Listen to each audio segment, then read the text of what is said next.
Well, hello, community, creatives, kind folks out there.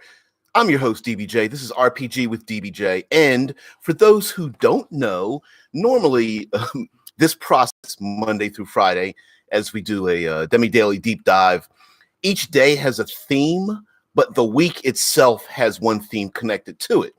And so today is Monster Monday, and it usually goes Monster Monday, Tips and Tricks Tuesday, World Building Wednesday, Third Pillar Thursday, and Future Friday.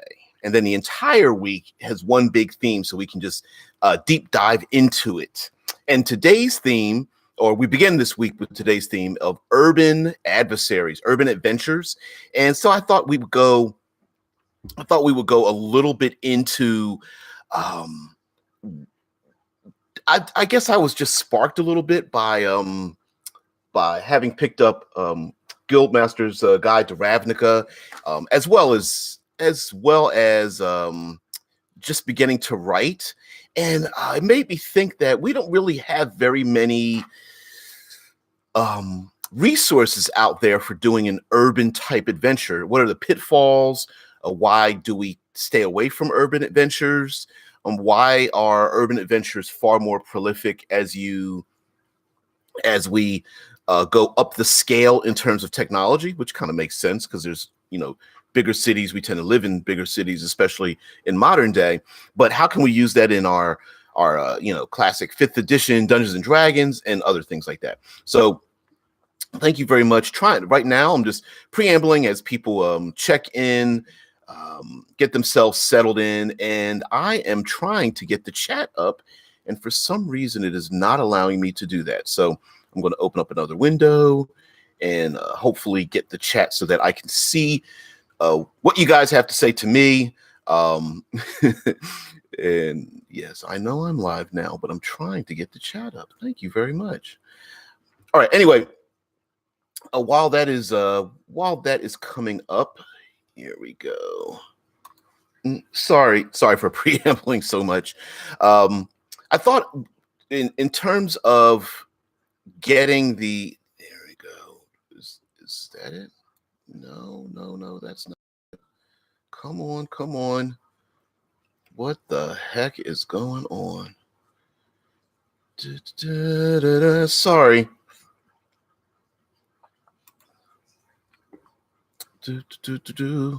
Apologize for that, guys. Nope, that's not it. Let's go back. Come on, pop out chat. Hopefully this will work. I'm confused. I'm not sure why I'm not seeing anything. I'm very confused. Anyway, all right. So while I friggin' figure this out, Urban Adversaries. All right. So today we're gonna specifically talk about what kind of enemies we have in our urban environments. And there we go. I finally got the chat up. Wow, that's very bizarre. All right. What kind of adversaries we can use in our urban adventures? What it is about our the problems we have, and some of the let's go into some of the positive things we can have as well. There we go. Hey, all right. Like Pavlovic, haven't seen you guys in here. Nephrite, hey, what's going on there? Rickard, Dead Man and Storyteller, always with the excellent knowledge there. The urban interactions are more along the lines of the House of Healing. Not familiar with what that is. Oh, Nephrite says this is urban fantasy adventures or wider discussion. Wider discussion. But specifically talking about using, yes, we all know that that Dungeons and Dragons is, of course, the world's most popular role-playing game. A lot of people play it, but not exclusively. But one of the problems with having an urban adventure oftentimes is that it brings with it its own baggage. And one of the parts of baggage is the fact that in an urban environment, most of or we tend to think that most of our more monstrous adversaries tend to live in the outskirts, right? So So you have yourself like a more prehistoric or Roman era or classic 5th edition Dungeons and Dragons. We don't normally think of like wild animals in the city and beasts and monsters and things of that nature. I hear what you're saying, Deadman. I'll get to that in a minute. Because we think of urban society as having dominated those things, as having overcome the fears of and the dangers of involving like, alligators and bats and um, bears and all those kind of things. And which is true. It's very much true. And, the idea of having a city in the first place means that the dangers of wildlife and the dangers outside the city are held at bay enough to allow society to propagate itself, to become larger. And Dead Man brings up the fact that there are healings, there's doctors, there is a greater survival chance, I guess, for people to exist in a more urban society. So they're able to pursue things like entertainment and dance and painting and sculpture, and there are people who are, they don't just build houses, but they are expert craftspersons and things. And so humanity has enough time and enough safety to engage in things that we would otherwise consider to be not pointless, but counter to the idea of survival, right? For example, take a post-apocalyptic setting where society has fallen, right? And we have ourselves at conflict between the people who are still, carrying around bags of cash or carrying around their cell phones when society has fallen, and the people there are like, "What are you doing? We need, we need food, we need protection, we need water, we need protection from the elements and such," and you're involved in things that are part of society. So one of those things, but something that came to mind, but that I love about the Guildmaster's Guide to Ravnica in terms of urban settings, and something that I would really push for, is that I don't believe that it's always a matter of not having those dangers, but society has a weird way of becoming comfortable with certain things, becoming comfortable and embracing and learning from the dangers that we normally hold on the outskirts. So, for example, some of the most common adversaries, I think, in an urban environment when it comes to more monstrous or dangerous things would be your shapeshifters, right? Your lycanthropes, your doppelgangers, your gargoyles, those types of things that can hide in the shadows or pretend to be part of society, or are ignored because they look normal to a passing, a passing resemblance to normality. And I think those kind of adversaries would be extremely, they would have an extremely extreme advantages in terms of surviving in this city. But one of the problems of having a large city in an urban environment are all the people. And one of the problems with being a game master for having an urban city is just all the NPCs you're going to have to come up with, and then possibly have them re-interact with the players multiple times. And that can be kind of daunting, right? If you have an herbalist in a small town, you can just make up one herbalist and be done with it. But when a city starts to grow, you might have an herbalist and an apothecary and an alchemist and a religious healer, and like you may have multiple NPCs doing the same things, or even have one location with multiple NPCs in it. Your typical tavern may have, it's the typical person serving drinks and a person serving the food, and then maybe there's a cook in the back, and then there might be an owner, and then there's NPCs in the tavern, and then you when you leave the tavern, then you have a blacksmith, and then you have the blacksmith's apprentices, and then there are customers that come into the blacksmith, and there are people passing you on the streets, and that can be kind of daunting especially for a beginning game master, to have to come up with names and personalities and what they look like and all that kind of stuff. And there may be this desire to avoid it altogether because they're like, I'm not doing all that prep, or over prep it by creating like 70 different NPCs that the PCs may never encounter because it may not draw them to those locations, or it may not draw them imaginatively towards them. And you've gone through the process of over prepping. But there's also the idea of having, we as society tend to become far more comfortable with dangers than we like to think. And although a city represents almost a wall against the outside world, it doesn't necessarily mean that's going to be the case, right? So, for example, we have people who live in some of the most hostile locations in the world. And I know myself, like there are places that are extremely hot or cold, or high altitudes, or surrounded by, people that are just comfortable being around poisonous snakes or insects or wild creatures or something. And to them, it's normal. For me, I would be, flabbergasted to know that there's like bears or moose or snakes or bats or insects or something that are just a common occurrence. So I would say that depending on the city, there may not be a big separation between what we would consider dangerous. It would just be that those people are used to it. It's the idea of wearing a mosquito net over your bed, right?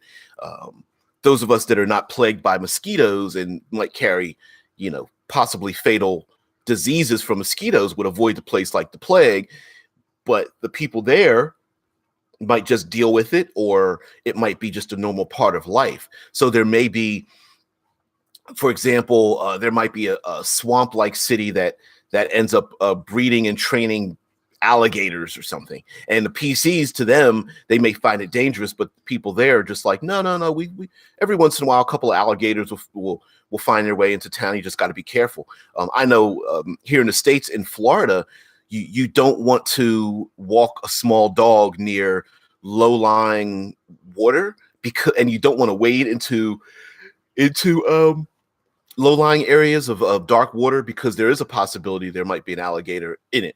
And when I first heard that, I was just like, what? That's bizarre. But you have to accept the fact that if you live in certain areas, there are certain dangers. Just like there are many people who swear by, just talking about this is just the environment, but there are many people who swear by, living in Southern California. It's like, oh, well, it's always sunny. It doesn't, there's no snow, and the lowest the temperature goes is like 70 degrees. But then you have like mudslides, you have fires, you have earthquakes. So everyone where people live, there are dangers. And then it's just manipulating those dangers to make it a little bit more exciting. Rickard says, I would say it's more about organizations that would be the problems than lone operators. You might get a few, but for the most part, you won't get random encounters as you might in the wilds. And that's the thing, right? Like Rickard brings up the point that you're not really going to get lone operators, right? You're in the wild. When you walk through the jungles or a forest or something, you may get the random bear that comes out, or orc scouts that were exiled from their group, or a flock of bloodthirsty birds or something come at you, and those are more isolated encounters. Where Rickard is saying, like, it's more about organizations, that even if you do have a random encounter, chances are they're going to be linked to a larger organization, even if the random encounter is one that was unplanned. So, for example, it would be like being assaulted by purse snatchers or something, or cutthroats or whatever. It may not be as random as one would think. And therein lies the idea of having an urban adventure where you may have a connection. So, for example, PCs are threatened by cutthroats. PCs cut the cutthroats down. They walk away. But those cutthroats might be attached to like a thieves guild, or they may have debts and owe someone who has much more influence a lot of money. And then that person or that organization might go, wait a minute, those cutthroats were earning me money doing their petty crimes, but they were paying me a tithe. Who are these people that cut them down? And then so things could grow from there. Also, there's the idea that people from the outside outside the city, those who are not comfortable with urban living or move to an urban city, will bring with them their culture. And bringing with them their culture, they may also bring with them certain dangers. So, for example, there may be tribes people that I don't know, domesticate wild dogs or something like that. And sure, the people may be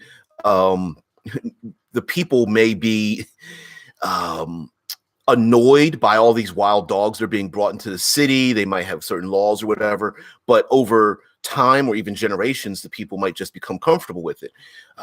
There are quite a number of things like that in the Caribbean islands where there are like wild chickens or wild donkeys, or I guess mules, or I think mules or donkeys, whatever. But you may have this situation where you have these wild animals that are roaming around because of people urbanizing the area, and then after a while, people just figure out what's going on. Mythos, hey, what's going on there?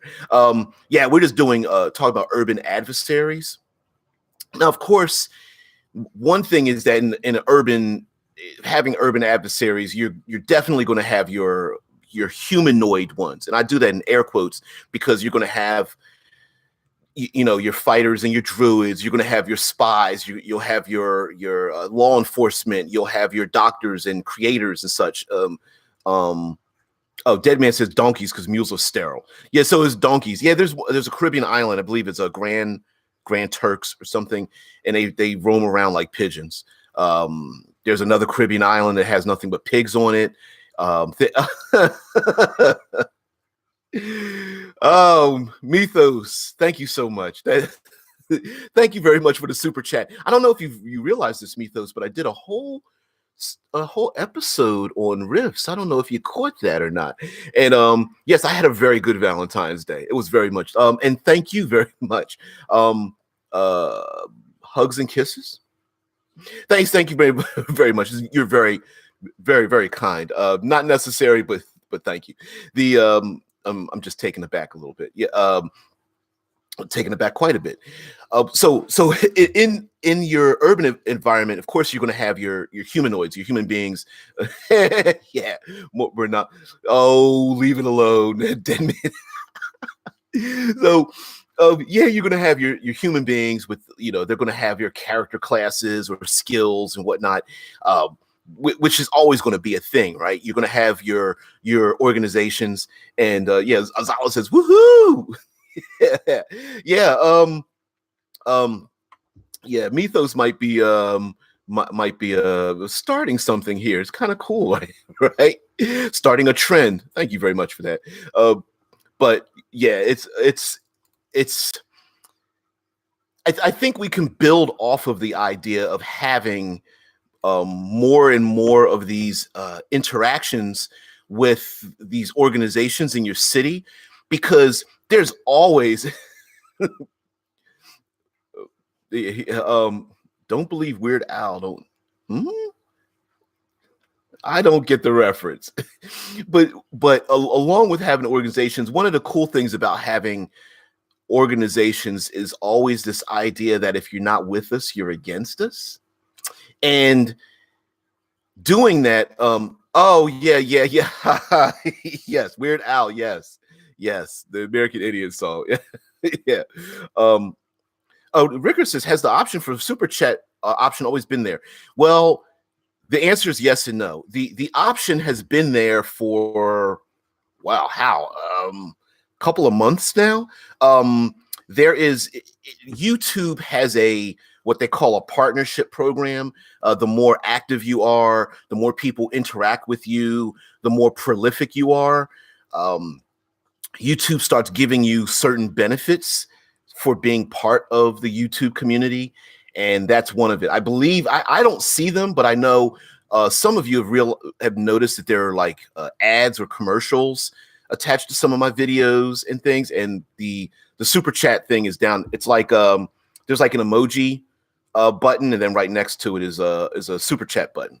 I believe it just. I think if you hover over it, just says show your support, something like that.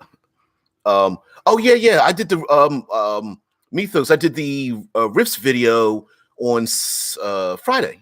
Yeah, it's up on Friday. We talked about riffs. I pulled out. My books aren't close by. I pulled out a ton of my riffs books. Yeah, we had a good old time. I didn't know if you knew that, but yes, you gave the super chat, so you get a theme. It might be a normal thing maybe in the future. Hey, someone puts in a super chat, and you want a certain theme, want a certain video or something. I don't have a problem doing that at all. I mean, why the hell not? Ricker says, it makes sense. I feel like I've missed these streams since before the holidays. Oh no, you're fine. Whatever. You're always welcome. You're an old head, man. You don't have to worry about that. I know all of you old heads, and your presence makes what I do possible. So otherwise, I'd be, I don't know, doing these super chats in the restroom to myself or something. So anyway, the unfortunately, when it comes to urban adventures, we often tend to like put the more mystical or wild elements to the side, but I think you could actually incorporate them into your cities, whether it's the idea of, like I brought up about the villagers bringing in the wild dogs. Maybe wild dogs become a normal thing, become domesticated, bred for to hunt adversaries down, to sniff out drugs or crime, to be lookouts for people. In modern day here, we've got like drug dealers that use pit bulls and surround their houses with pit bulls, so you don't have people stealing, their drugs from them and such. The police use dogs to sniff out explosives and chemicals and things like that. So it could be that in the wild you have wolves and dogs or other kind of lupines out there in the wild, but in the city has like adopted them or embraced them, as opposed to protecting themselves against it. And you could do the same thing with you could do the same thing with like I don't know, a city built in the clouds or something, or on a mountaintop, and then they've embraced using griffins or giant eagles and birds and all that kind of stuff. Mythos says creative monsters are nice for campaigns. Yeah, absolutely. You can always, I think, incorporating some of those like beasts and monsters in your monster manuals or whatever into the city would probably give you a lot more options to confront the players, rather than saying, well, it's a big city and they just put up a big giant wall because there's something dangerous out there. And I'm not saying that's not the case. I'm saying that it does give you an option, especially if one or more of those organizations runs against the norm. Like everyone's like, oh, we need to protect ourselves against the elemental ravages. And then you have a group that's like, no, we can control them. We can bring them in. Like those fire elementals you're afraid of, burning down our city. We can like put them in a forge, or put them into a steam engine or something like that. Mythos says, I don't get all your streams live. I can right now, but my sleeps are fucked up right now, up at night. Yeah, I've gotten the complaint that like 6 a.m. Eastern Standard Time is really effed up for a lot of people, especially here in the above and below and within the states. If you're on the Gold Coast, it's like 3 a.m. in the morning, and then because I go live at 6, it's like between 10 and 12 a.m. over in Europe, a.m. in the middle of the day, basically. So that's another bizarre time as well. A lot of people are at work, they're at school, they don't have time to get in. So yeah, I'm at an odd time, but it's the only time I could carve out and be consistent and do it all the time. And besides, honestly, this is like my coffee in the morning, so I'm getting something out of it too. Yeah, Hawaii. Oh yeah, I think Hawaii is midnight, something like, it's like 6 a.m. here. I go live 6 a.m. and it's like 11 a.m. or midnight, something like that. Yeah, and Rickard says, yeah, lunch break for the majority of the EU. Exactly. Yeah. Yeah, I know it's a bizarre time to go live, but no, I mean, for my schedule, there's really no way around it without being hella unreliable and hella awkward for a lot of people to get involved in it.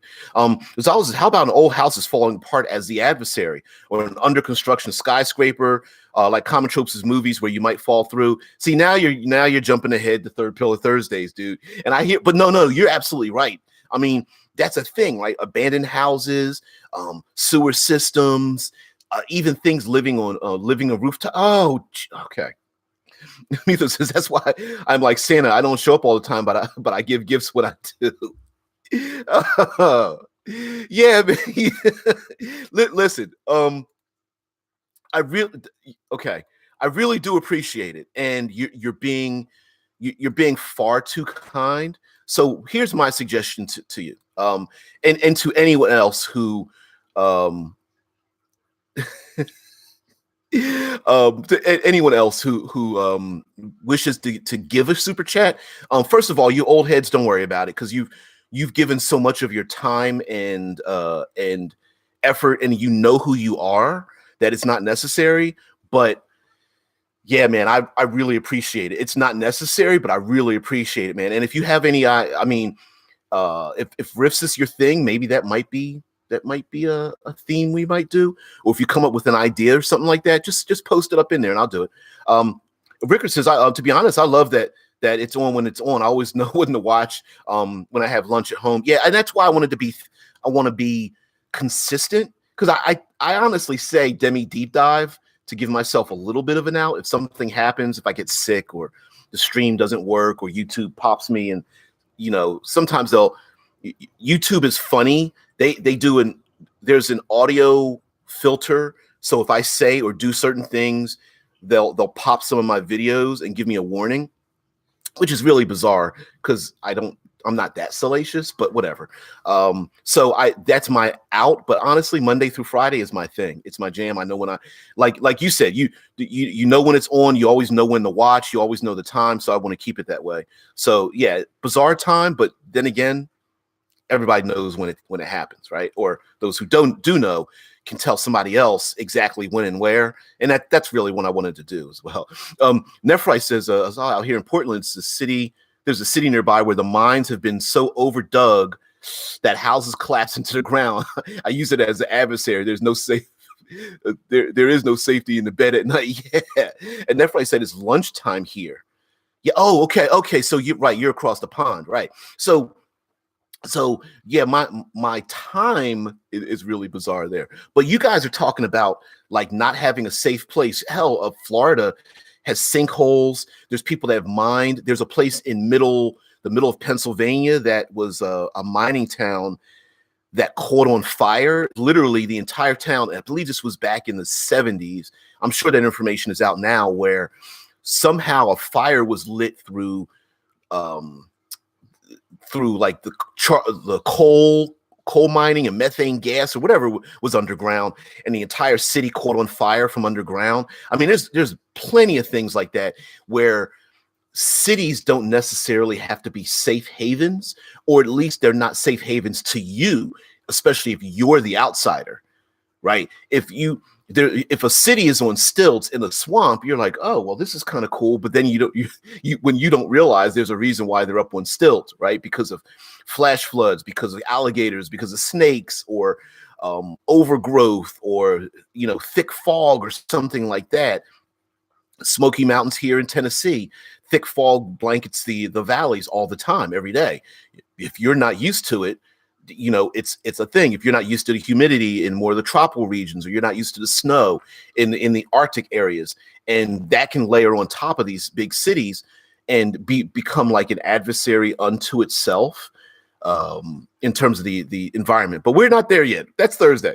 Azalo says there's a neat video game called 7 Days to Die, which is a zombie apocalypse game, but the buildings can be enemies as well, with hidden loot, falling floors, traps, and zombies. Yeah, zombies. Yeah.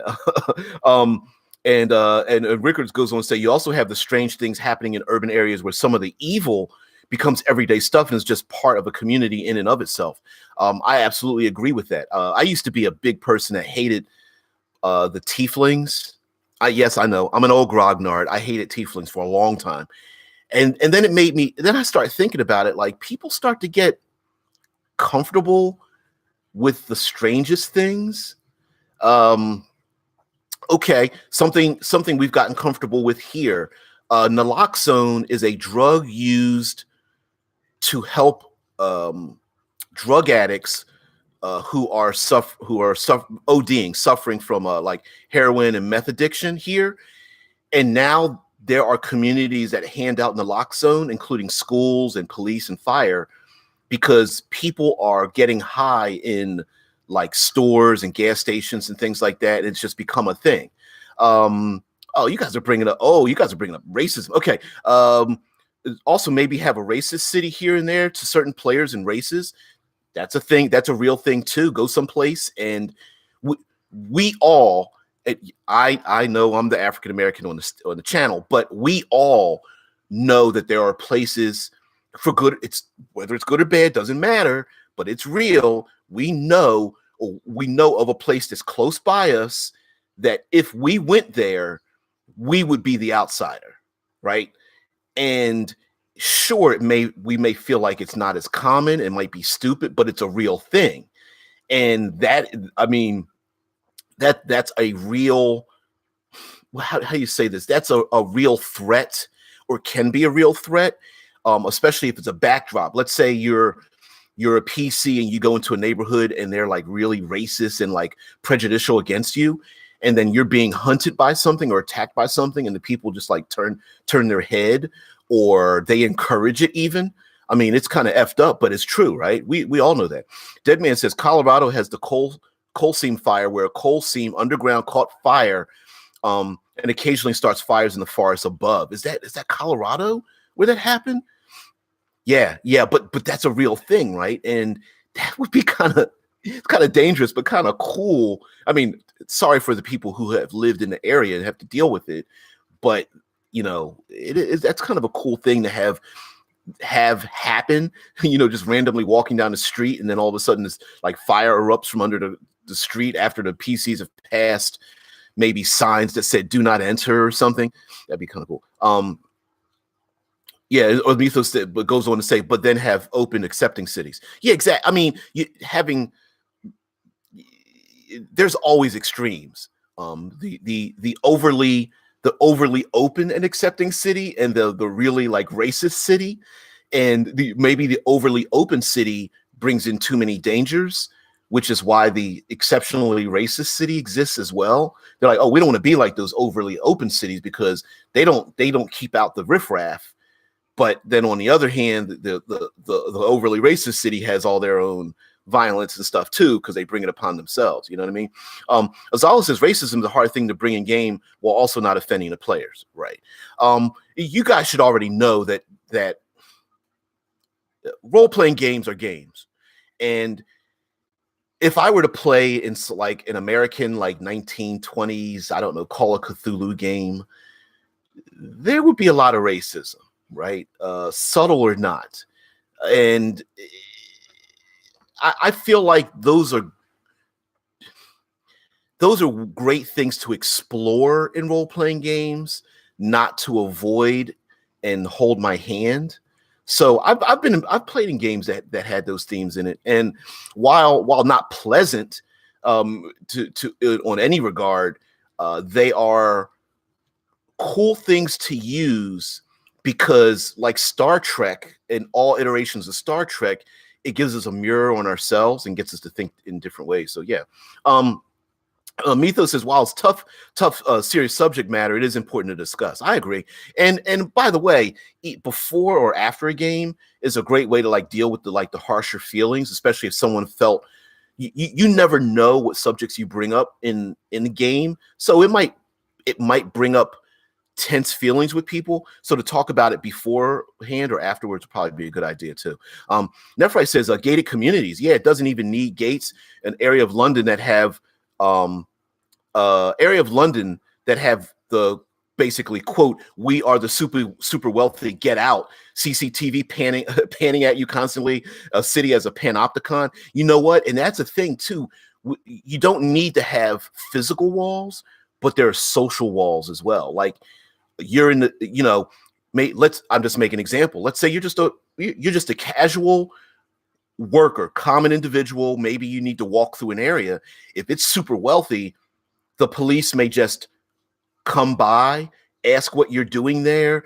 There may be suspicious looks at you from curtains and things. There may be passersby, average individuals walking down the street who might avoid you or wonder why you're there, or ask you, like, "Are you a worker here?" And you're just like, "No, I live here." And like, "Well, you're not dressed like it," And those prejudices, we often, I know for safety and for comfort, we often ignore those things, but adding them into a game is actually a really good idea, because you could really change the dynamic of what the PCs are doing. When the PCs want to go into the super rich area, it might be really difficult for them to blend in, especially with their, muddy boots and their battle scars and their weapons on their back, right? That might just call the authorities just for their mere presence, not even them doing anything, right? So yeah, that's that is a thing. A dead man says, I'm thinking you're saying Colorado was from the mid 80s to today, that with that fire that was underground. Yeah. Yeah, we're not the smartest people sometimes. Hamitho says, "Yeah, I'm white, yet I don't see color in people. People are people." Yeah, but here's the problem. We may be like that. Not everybody's like that. And sometimes we need to blame. It's easy for us to shape ourselves. We're not going to get into too deep into it, but we like order in our world. And sometimes it's very easy for us to set up an enemy. And especially if that enemy has displayed behavior that reinforces your prejudices. So the exception to the rule may be the rule you're using. And so you just make that the exception the rule for everyone, right? Rickard says, I would say to not ham it up, but you can just go with the insidious expectations placed on people. Like, say, a tiefling being expected to drink blood and worship demons, right? And that's the problem, right? Get one tiefling that drinks blood and worships demons, and then they all are like that, right? Because we all know what tieflings are like. They're them and their horns, and they're demon worshiping, those damn tieflings, right? And how easy is it for that to spread, especially if they don't look like you? So those darn tieflings, those dwarves, those elves, or whatever, whether it's far future, the different races, you can have those things in your game and would really throw some of the players off. They're like, we don't want Dragonborn in our city because they've, because of the legends of the dragons destroying our cities in the past. And the Dragonborn are like, I don't have anything to do with that. But that's what prejudice is, right? So though that's a great story hook to add in, because the PCs might not even understand what's going on in the city, or they might be trying to help change the perception, because maybe there really are tieflings that are doing that and demon worshiping, and they're just, they're stringing up innocent tieflings in the street, but the real bad guys are like using it as cover in many ways. Named by the Namer says, role-playing games are the perfect place to explore different views and belief systems. Absolutely. I think if it wasn't for role-playing games in my life, I wouldn't have escaped the small-minded, ghetto-ass people that I grew up around.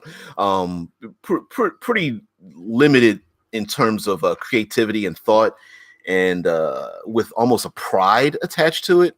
And if it wasn't role-playing games, man, they would never pull me out. Yeah, Rickard says, like a farmer makes a remark about how they don't care what the tiefling does with the pig. They don't judge. So you just put that image in my head. Yeah. Gonzalo says, Paris, I think, has those very expensive tunnels full of bones and tomes. Is that Oh, I know. Come on, dead man, help us out here. Um, the place where they have the tunnels where there's nothing but skulls stacked on top of each other that made like chandeliers and walls and hallways and things. I know what you're talking about. Yeah, those catacombs. I don't know where it's at, but how bizarre is that, right?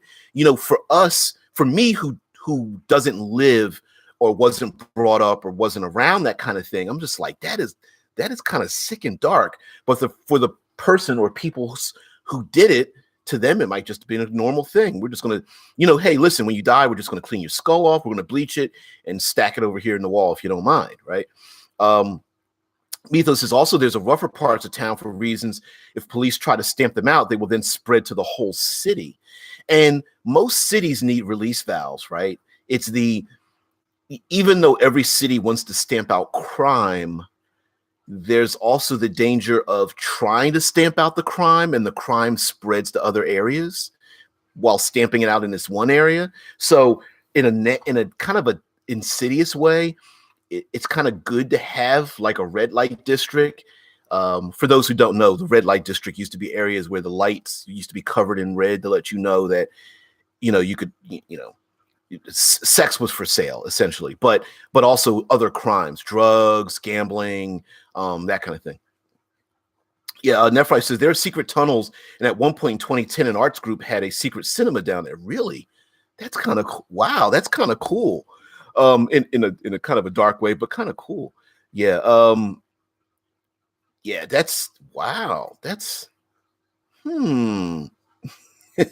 uh, yeah, Zala says, yeah, Darnells and their studio attitudes. Go hug a tree, knife ear. Yeah, and that's but that's the thing, right? People do have those. People will develop those prejudices, even if for short times, because of the things that happen to us. Liam Neeson is a perfect example of a guy who had something very traumatic happen in his life, 40 years ago, and felt the rage and the anger from that and wanted to take it out on someone else. Now, mind you, he's grown from that, and people who are absolutely reasonable understand that he didn't really do anything. He wanted to do something and admitted to it, but he really didn't want to do anything. And you could tell he kind of had like a lot of guilt from it. The danger, of course, is that there are people in our lives now that hold those prejudices inside, and we don't know who those people are. But those are the people that spark the conflicts that you can incorporate into your role-playing city without the PCs even understanding it until they look a little deeper, right? The PCs aren't given, your friends of that, hornhead or something like that, and we're not going to give you a room, or we're not going to feed you food, or someone spits in their meal or something like that, right? Because you're friends with those hornheads. And, the tiefling might be like, well, I'm a nice guy. And like, well, whatever, Nephrite goes on and says, oh, I'm sorry. Damn it, it shifted on me. There we go. Goes on to say, goes to show, though, a city is a mass of secrets, prejudices, unseen threats, hidden doorways. Tourists walk about blind to it all. And that's the cool thing about having a big city, right? You can have, like you said, you can have the prejudices and the unseen threats and the hidden doorways, the abandoned buildings that are used by orphans, the hidden enclaves in the city that are using it for, like was brought up in the chat, a hidden theater since 2010. And it's like, well, hidden theater, and it doesn't necessarily need to be dangerous or insidious, but it could be something that's prevented. For example, let's say the city has doesn't want, for some reason, they they don't want people dancing in the streets, but underground they have these big parties, and maybe the parties got out of hand, and the city is like, see, we told you shouldn't have these parties. But at the same time, maybe they're very creative people. Maybe those creative people, those dancers, those singers, those acrobats and such, are being hunted down and persecuted in the street, being beaten or something. And you could go on and on and on. You could start adding to what seems like a very minor thing, but from certain people's point of view, they could consider it dangerous, and the PCs might get involved in it. And again, here we go with the, if you're not for it, you're against it, right? Or if you're not against it, you're for it. And the PCs might like, I'm not trying to pick a side. And they're going, well, the fact that you're not picking a side means that you are against me in many ways. Ricker says, I was more thinking the farmer thinks the tiefling would sacrifice the pig to some demon, but the farmer isn't judgmental, right? So they don't mind, but in saying so, you still portray real prejudices. And that is a real, that's the, Rickard very summed up something that is very true about having prejudices in the first place. And the fact is that the farmer it's like propagating a prejudice without yourself being prejudiced, right? This farmer that doesn't want, that thinks the tiefling would sacrifice their pig, but doesn't necessarily hate the tiefling, is promoting a prejudice, even though themselves they don't really hate the tiefling, if that makes sense, right? So there are people who are against the prejudices that are surround them, but are afraid to say something because they themselves will be lumped into the oh, you like those horn heads, right? The idea, right? And you're like, no, I don't like them, but I don't hate them either, right? That may be a thing, or it could even be a matter of like you don't have to beat them in the streets, just tell them to go away. You know, there are people who have different levels of their intensity when it comes to their prejudices as well, and also there are people who learn from it too. So yeah, Mythos says Liam, in my opinion, is not a racist. I absolutely agree with you on that. I believe what happened was a traumatic event, and then it just happened to, it was an easy, I think Liam just suffered from something that was just an easy portrayal. But I agree that, like he even said, you know, if he was a Catholic or Protestant or a Scot or something like that, he would wanted to go after somebody like that as well, which I agree. But if that hate gets reinforced, it gets in your blood, right? And I'm not saying we're like that. I'm saying, you know what I'm saying, right? Where when that gets inside of you, it can be hard to extract. So yeah. Mythos says he was in a dark place when he was young. Yep. Yeah, all those things. Yeah, so I feel like Rainbow Steve, I have no idea what the hell you're talking about there. That's all right. Phoenix Lightwing, hello there. So we are talking about having adversaries in cities, making up adversaries in cities, and the cool thing about having adversaries in cities as well is the idea that the PCs might not be able to confront them the way they want to. In the wild, it's like, hey, let's draw swords, let's draw guns, let's draw spells or something, or fling at each other and see who lives and who dies. But in the city, you have the added problems of, if I get in a fight with this group that I hate, it's going to bring down the authorities.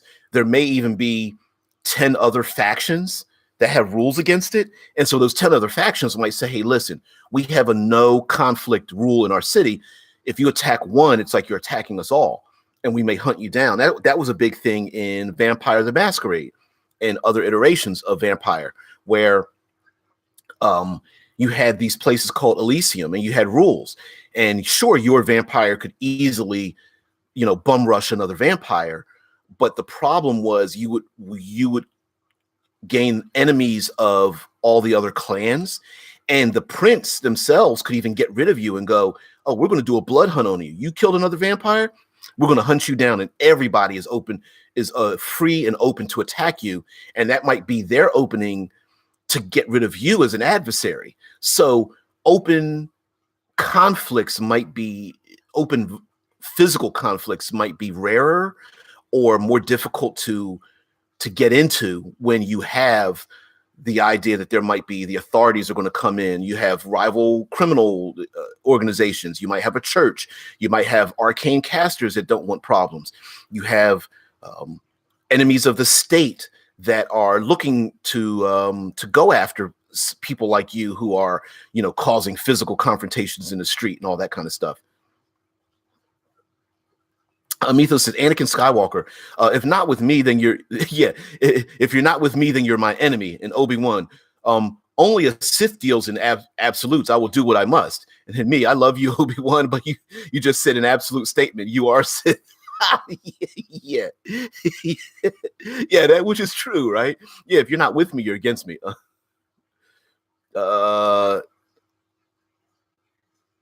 I have no idea what you're talking about there, Lightwing. If it's directed towards me, thanks, I think. I hope I can bring joy to you. I don't know. But sure, whatever. Ricker says, expectations to act a certain way due to prejudices is one hard thing to stand against. So even though the tiefling wasn't even thinking about sacrificing that pig, he may have such remarks. Would take it. I don't want me. What? Seriously? My crush is not you. Oh, oh well. Okay, no, I'm just messing with you. But yeah, Ricker does say that, like, the tiefling and the sacrifice of the pig, that tiefling could get pushed towards that. After a while, it's like, hey, if I'm going to feel the punishment, I might as well commit the sin. Right, that might push the tiefling to join the pig sacrificing group, right? Just out of anger, and that thing. Thanks, Azala. Like, poor DBJ, don't worry, I still think you're cute. Oh man, wow. Okay then, all right. I'm gonna have to put on my Sunday best now. I'm gonna have to maybe these might have to do a private chat with some people. Show my best. Show my belly. I'm being stupid. But yeah, prejudices in cities could be a thing, right? Yeah, right. Azala says, basically, like, if they treat me like a monster, then I'll just be a monster. And how that cycle produces the results of cementing the idea that the person who had the prejudices in the first place says, see how they're acting. It's the idea of here in the States, people have problems with, they're like, well, if the police pull over someone that's, African American, why are they getting upset? But if the police are pushing that person, like poking them to get them to react in a violent way, an outrageous way, then it proves the idea that, see, they are out of control and they are violent, right? So you can push someone to the point where they become the very thing that you're accusing them of becoming, and then you recruit people onto your side. And that cycle's been going on for forever. It's a self-fulfilling prophecy, right? Rickard says, just an idea how to deal with the racism issues without having to just have everyone be outright hostile. Yeah, it's more, first of all, it's more realistic, and it adds more subtlety to it. And you could actually have this grow in and around the players. So the players might be involved in it whether they want to or not. And they might say, wow, maybe my actions are, maybe my tiefling, who is I don't know, my tiefling warlock that's got the Pact of the Fiend, is actually promoting this racial prejudice in this city without knowing it, right? So that could be a thing. Mythos says, I used to hate the prequels, then the sequels happened, and I miss George Lucas. Yeah, we're all like triggered by that, My fingers are just crossed that that we right the ship. It goes from one side to the other, and hopefully somebody will find the middle ground and right that ship back, because I love Star Wars. Zal says, one single straw doesn't break the camel's back, but when you have thousands of them, then the camel gets mad and lashes out. So everyone can then go, see, we told you not to trust the camel. And that's exactly right. We love to make sense of the world. We love categories. Categorizing people into little groups makes it, it's less brain power for me to use if I categorize everyone out there. And then if I can push those people into those categories by the things I say, that makes my life easier. And then gives me a little bit of hate fuel to use, right? If I'm the more simple-minded I am, and the better I am at making you reduce your intelligence down to push you into your emotional state, the better I am at living my life, because then I can say, look, that these people are like this, you people are like that. And that would be wrong of me to do that, but it's a great defense mechanism to do that. Yeah, you guys are going down the Star Wars deep hole. Yeah, man. Yeah. Gonzalo says, I think I mixed up my proverbs or whatever. Yeah. Methos says, Quentin Tarantino, love him or hate him, he's the king of subtle and the words not said in scenes. Yeah, the king of subtext. I absolutely agree with you. Quentin Tarantino has a way of creating tension, involving things that aren't in the scenes, and using that as a way to generate tension. Just like Nephrite says, use cultural points to highlight ignorance, prejudice, and differences. And then how using that method of creating tension that you don't see would be a great way to create conflict for the players when they come into a city. For example, let's say the people that see the players are overly polite to everyone, too polite. All the smiles are fake. All the pleases and thank yous are done with like a half-hearted thing, and there's nothing the PCs can really put their finger on. But they're like, why is everyone being like tense around us? Why are they being polite, but they're not? They don't really feel it. Like the politeness might be covering anger and hatred, as opposed to just being very blunt and just going, "Oh, those PCs just hate you," right? Right. It's the subtle glances maybe the PCs might get. It's the over polite ideas. Scott Poe says, yeah, the bless your heart attitude, the bless your heart, child. Like we're being polite, but we're also treating you kind of stupidly. Like, yeah, it's good to see you today. How was your meal today? Is it fine? Good. All right. Well, have a great day. I'll see you later. You have a great, and people are just like looking at you, like giving you the side eye, like looking at you at the corner of your eye. And everyone's like, why are they treating me bad? And then there might be like an NPC that's just like, I don't know. Everyone seems fine. They're being polite. You can't blame them for not being polite, but there's something wrong. And it could be your friend with the horn head who's trying to take their pigs away from them and sacrifice them. And then here's another thing too. Where do the PCs turn, right? There may not be a right or wrong answer. The PCs might be there to uncover the evil cult that's sacrificing the pigs. They get to the evil cult and you come to find out the evil cult really isn't evil. They're just pissed off and angry tieflings lashing out with anger at the people who think that they are sacrificing pigs, right? And then now the PCs are like, well, we came here to kill the evil cult, but there is no evil cult. Maybe the people themselves are evil. What do we do? And then as PCs, do you make friends with these people with these prejudices? Maybe when you go to the city of the tieflings, they look at the PCs like, why are you friends with them? They're like, well, they were polite to us, a little odd, but they were polite. And like, no, we don't deal with you. If you're friends with them, we're not going to deal with you. And now you can start creating a triangle of conflict. There might be a third party that doesn't like either side, and so on and so forth. Also, the dangers involved in it might be something that are where the PCs are maybe being hunted or spied on.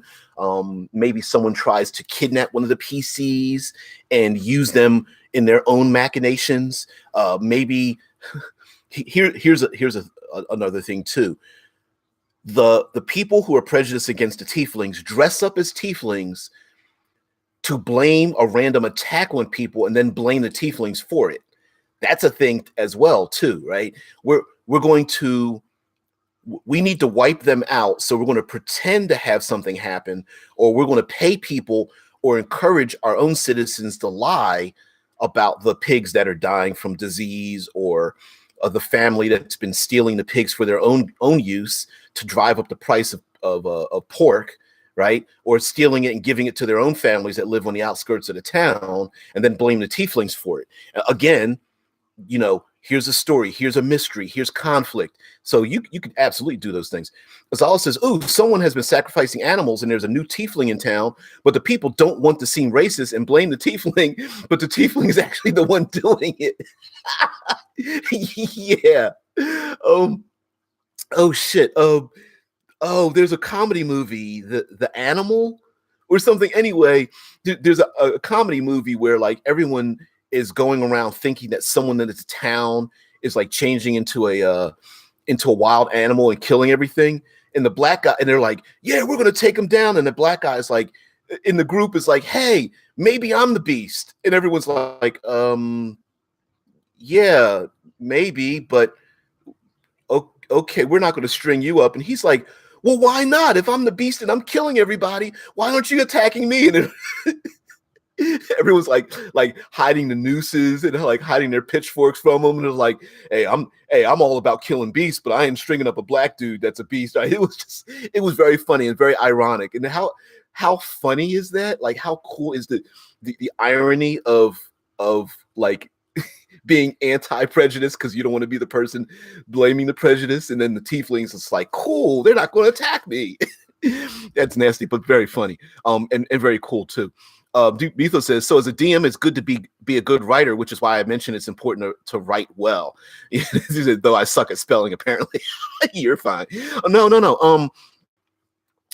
Listen, being a good DM or being a good GM is all about theft. Seriously, every story has already been told 1,000 times over, times 1,000, right? Times 1,000 again. It's just stealing tropes and then using those tropes in your game and not feeling like the theft that you have is wrong, right? We've already told these stories again and again, and not preloading the expectation of how the story is going to turn out. What's going to happen is you're going to have PCs who completely ignore the whole tiefling angle, right? The city hates tieflings hate the people in the city, and there's prejudice, and the PCs might just like shrug and go, and they might leave. That's a possibility. But it's keeping those stories in your back pocket, and when you're stuck for something, you pull out one of these themes, one of these thematic elements, and boom, you throw it on the players again. So when they leave the city, maybe the city has a riot. Maybe a demon is summoned in the city. Maybe the people in the city start recruiting people from other cities, and maybe it starts to follow the PCs because of their lack of getting involved in it, right? So yeah, being a good writer or good creator, or hell, just having read a lot of like graphic novels or anime or comic books or television shows and movies, and just pulling something out of your ass, like, oh, I remember this episode of the show. Hey, I'm going to put that in my game and just reskin everything. Yeah, absolutely. Nephrite says, or they make little mistakes, accidentally offend someone because they refused food or didn't bow properly, and only then is there an explosion of racism. Yes, absolutely. If someone performs the wrong social like etiquette or maneuver or something, that could happen. Mythos says the Book of Kenobi had that happen. A group of sand people, defenders dressed up as sand people, and attacked farmers who refused protection. Yeah, sure did cut them down. Didn't ask what they wanted. Yeah, I mean, you can go a little too deep with it. Like sometimes in a story, we kind of need a bad guy, right? Sometimes the subtlety, like we can get a little too subtle. Sometimes somebody just needs a punch in the face, right? Sometimes we just need to chop somebody in the throat and punch them in the gonads. So on one hand, you want to be subtle, but on the other hand, you might want to have some people that the PCs can just like hack up, just to let their anger out. Let's get that frustration and tension out on them, because some people just need to be, punched in the throat. Rickard says the impoverished farmer eating one of the pigs so not to starve, but the pig belongs to the local lord by the right of taxes and whatnot. Easy enough to blame the tieflings. Absolutely. And will this, maybe someone can find out that the farmer's has a lot of guilt. Maybe the farmer blames the PCs. Maybe one of the PCs is a tiefling, so blames all of these interlopers, but come to find out that he's like torn up with guilt. So the PCs go from hating the farmer to like finding out that the farmer actually becomes their best ally for what he did to feed his family or something. It could be maybe the PCs have to blame the farmer, but then the Lord wants to execute the farmer. The Lord wants to execute the farmer after the PCs find out the farmer stole the pig, but the farmer doesn't deserve to die unless the PCs thinks the farmer deserves to die for inciting this racial tension, right? Which way do you go? And then for me, I would just sit back and let it happen. I would let the PCs make whatever decision they want. That's really cool. Nephrite says build tension, then explode. In my experience, this is how a lot of racism and prejudice goes down. European cities, all repression, then explosive reveal, or horrible jokes that make the players feel bad. Yeah, absolutely. And here's a weird thing to say, but it could be easy for the PCs to leave, but maybe the PCs, like, they get caught up in that tension and they don't want to leave, or they want to solve it, or maybe there's no way really to solve the issue, but they know that they're involved in it, and that's pretty bad. Misa says one step further, and this N-word, gets it. Dave Chappelle killed me with laughter. You know what? Like, how funny that whole Dave Chappelle, the black KK, the blind black KKK member. I mean, you have to see that. It is so funny, man. Remember, the white kids drive up listening to the loud rap music, and he's in the pickup truck next to him, and he starts screaming out the N-word, and the white kids are like, "Yeah, he called us," you know what I mean? Like, that is just so crazy and so funny, but it's true, right? What if there's young people in this city that want to become tieflinized? So they start dressing and acting like these tieflings that are hanging out in the outskirts or something, and their families are like pissed off at the kids for like, I don't know, getting ram's horns or like deer horns that they're putting on their heads or something like that because they want to be tieflinized or something. I mean, that could be a thing as well. Scott Post says the Epic of Gilgamesh ripped off earlier work. Yes, Conan ripped off was a series of adventures that ripped off, like, things from around the world. It's just, and why not? Most of the areas in Conan are named after a slight variation of the real life names of locations in our real world. So yeah, plagiarize it, whatever. Now, be careful don't try to get paid and don't claim it's yours. But for a role-playing game at your own table, steal it. Mythos says, remember, plagiarize responsibly. It goes on to say there are Tarantino villains that are blunt as well. As a writer, it's important to have a variety of villains, have a blunt villain, and have scalpels. Oh yes, the blunt, right? The blunt villain and the scalpel. You can have maybe your villains, your very subtle villains, push out their blunt allies to elicit reactions to see what happens. Strangers come into town. The very subtle, I'm just making this up, like the very subtle vampire lord pushes the prejudiced people in the path of the PCs. PCs erupt in anger and they go, oh, okay. Oh, I see what's going to happen, right? The tieflings are like, hey, there's a vampire lord that's hidden in the city that's causing all these prejudices and we're against it. You know what I mean? Like you could have that kind of thing. And to push those blunt people out there so they can get punched in the throat. And then the people who see it are like, oh, that's whose side they're on. Oh, that's what their reaction is. Oh, maybe we can recruit them, or maybe we need to watch out what we're doing. They're pretty dangerous. Gonzalez is basically the fantasy version of rich kids slumming it with the gangers. Yeah, why not? Why wouldn't that happen in a fantasy setting, right? People putting on fake ears, fake antlers for being a tiefling, or like wrapping themselves in, like, I don't know, crocodile skin to pretend that they're like dragonborn or something. Like, why not have something like that? It'd be silly, but kind of cool. Yeah. Mythos says, yeah, that's the thing. You can't really copyright ideas. Yeah, you can't copyright the ideas. You can copyright the way they're executed, right? If you make a movie, you can copyright what's in the movie. You make a book, you can copyright what's in the book. But the ideas themselves, you can't, whatever. You can't take that. Name by the Neighbor says, I like the curfew purge idea. No, not like the movie. Not like the movie, but like the movie. I see what you're saying. Like, not really like the movie, but kind of like the movie. The curfew has demon surges at a certain time, and then a blessing that kills them afterwards. The PCs show up, and the blessings stop. You know what? That could be a thing. And like I said, what if a city's built on the edge of a hellmouth or something? And this is the kind of thing that normally happens, and everyone's like, "Oh, it's about the equinox. Time for the demons to come out and play." And there might be people who become, air quotes, blessed by the demons when they go back to their normal lives. There might be people who want to challenge their faith when the demons come out of nowhere for 12 hours and then go back. There might be celestials that think that the demon surges are actually good because it drives people more into their faith. And so the celestials want this to happen for the purge, the 12-hour period, to go around and slaughtering the harvest of humanity, so that the angels can come down and quote unquote save everyone. That might be a thing too. Ricker says, got to get back to work. Catch you later. Yeah, no problem. God.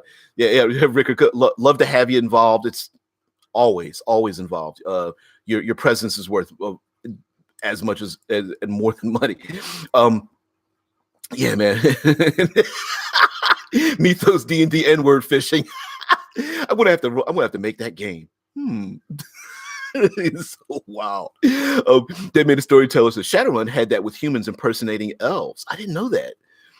But that's a real thing, though. People impersonating other people for good or bad, right? Scott Post says the phrase for responsible plagiarism is legally distinct. Yeah, and that's a weird thing, right? Hell, I got in trouble for wanting to. I wanted to do put up the Battle of the Bastards from Game of Thrones and talk about that for war. And hell, man, I clicked on it and they cut me out for like a week and a half. So, and I wasn't trying to steal anything. I was using it as an example. So yeah, plagiarism by the major thing. Yeah. All right, Sophie, I hear you. I've been online for over an hour. I get it. Guys, thank you very much. We really didn't go too deep into our Urban Adversary so much in terms of what kind of creatures we can use, what kind of things we can set up for them. But really, I think we went a little deeper, and so I really appreciate the deepness of it. Tomorrow is going to be for those who don't know, tomorrow is Tips and Tricks Tuesday. So Tips and Tricks, we're just going to continue this on through the week. Urban Adventures, maybe we'll get into more details, like what kind of notes can you write down, maybe character personality trees, maybe some other things. So we're going to get into that as well. So guys, thank you very much for being part of it. Mythos, thank you very much for the super chat. Those who I guess I'll push it, whatever. For those who don't know, there is a super chat involved right to the right of the emoji symbol. So if you want to donate to the cause or just leave a tip, thanking me for what I do, thank you. And for everyone who's been part of the chat, thank you. You guys know who you are. Azala, Rickard, Deadman, always coming with your biggest and your best. I really appreciate it. Scott, who Mr. Arizona, everybody, Prue, you're not in there right now, might be even watching later, whatever. Love you guys. So yeah, yeah, Sophie's got to get some screen time as well. Just getting back into the chat just before I get out of here. Transracial woman put on tiefling ears, faces backlash. Yeah. Oh man. No, listen. Tiefling lives matter. Oh, seriously, Mythos? Seriously? Yeah, goodbye, man. Your wife needs your time. Okay. I had do me a favor. Um, either in the notes or in the Discord. I'll check the Discord later, I promise. Or find me on Facebook under Devabrian Jackson. You'll see me out there. Go down to Doobly doing a video or whatever. Just contact me, man, and just let me know. Well, I'm saying, man, it's not necessarily true, but yeah, guys, have a good one. Thank you so much. You're far too kind. So yeah, I love my wife, but yeah, she does need my time. And that's right. Says I keep losing sick. We'll catch up later. Peace all. Everybody have a great day. Love you guys. Join me tomorrow, 6 a.m. Eastern Standard Time. Just I'll be here. Everyone have a great one. Love you guys. Bye.